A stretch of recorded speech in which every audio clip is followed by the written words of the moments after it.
بسم اللہ الرحمن الرحیم۔ ابو لہب کا بیٹا باپ کے ساتھ ملک شام جا رہا تھا تجارت کے لیے، تو کم وقت جانے سے پہلے کیا بولا؟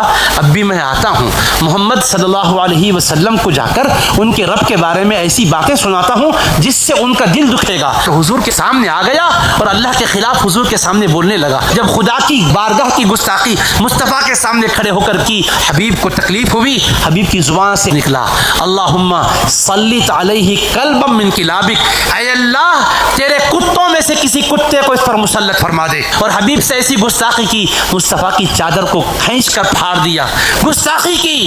قلب مصطفیٰ دکھ گیا، حبیب کے قلب کو رنج پہنچا۔ حبیب نے کلمات کہے، اللہم صلیت علیہ کلبا من کلابک، اے اللہ اپنے درندوں میں سے کسی درندے کو اس پر مسلط کر دے۔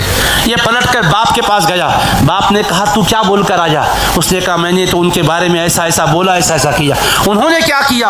انہوں نے یہ جواب میں کہا کہ اے اللہ تو اس پر کسی درندے کو، کتے کو مسلط کر دے۔ تو وہ کہنے لگا، ارے جو وہ بولتے ہیں وہ ضرور ہو کر رہتا ہے، اب تیری ہلاکت کا تو وقت آنے ہی والا ہے۔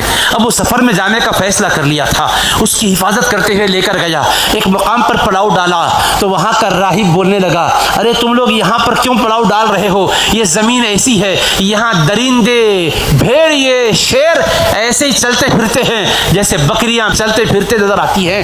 وہ ایسا وقت تھا یہاں سے کہیں جا نہیں سکتے تھے۔ اس نے کیا کیا؟ اپنی قوم کے لوگ جو ساتھ تھے ان کو جمع کیا، جمع کر کے کہنے لگا، تم جانتے ہو میں بوڑھا ہو چکا ہوں، میرے بڑھاپے پر رحم کرو، میرا یہ لخت جگر ہے۔ اس کے بارے میں محمد صلی اللہ علیہ وسلم نے ایک خطرناک جملہ کہا ہے، مجھے ڈر ہے کہیں درندہ اس کو کھانا جائے، لہٰذا تم پورا ساز و سامان جمع کرو۔ وہ کہنے لگے تو سردار ہے، جو تو بولے گا ہم سننے کو تیار ہیں۔ سارا سامان جمع کر دیا قافلے والوں نے، پورے سامان کا ڈھیر لگ گیا اور اونچا ایک تخت کی طرح اس کو بنا دیا۔ تو کہنے لگا میرے بیٹے کا بستر اس پر بچھاؤ۔ کہا ٹھیک ہے بچھاتے ہیں، اس پر بستر بچھا دیا۔ کہنے لگا میرے بیٹے کو اس پر سلا دو۔ ٹھیک ہے کہہ کر سب نے اس کو چڑھا دیا، اس پر سلا دیا اور کہا تم آزو بازو اطراف سے اپنے اپنے بستروں کو لگاؤ، پہرا دیتے بھی رہو، تم اس کا خیال کرتے رہو، اس لیے کہ انہوں نے کہا تھا کوئی نہ کوئی درندہ اس کو کہیں کھا جائے گا، مجھے ڈر ہے۔ یہ کہہ کر پورا پہرا بٹھا دیا۔ اللہ کی شان، رات کا کچھ وقت گزر گیا، جنگل کے درندوں میں سے ایک درندہ آ گیا، شیر، اور آ کر ایک ایک کو سونگنے لگا جو سو رہے تھے۔ ہر ایک کو سونگ رہا ہے چھوڑ رہا ہے، ہر ایک کو سونگ رہا ہے چھوڑ رہا ہے، سارے کے سارے اطراف سونے والوں کو سونگتا تھا۔ میں جس کو پھاڑنے والا ہوں یہ وہ نہیں ہے۔ اس سے معلوم ہوتا ہے کہ گستاخ میں جو بدبو ہے وہ الگ ہوتی ہے، اگر ایک جیسی ہوتی تو کسی کو بھی کھا سکتا تھا۔ سونگ کے چھوڑ رہا ہے تو پتہ کیا چلا گستاخی کی غلاظت اتنی خطرناک ہے، شیر بھی محسوس کرتا ہے۔ اس کے بعد ایسی چھلانگ مارا اور مار کر جہاں وہ سو رہا تھا وہاں پہنچا اور فوراً اس کو چیر کے ریزہ ریزہ کر دیا، خون بہہ گیا اس کا۔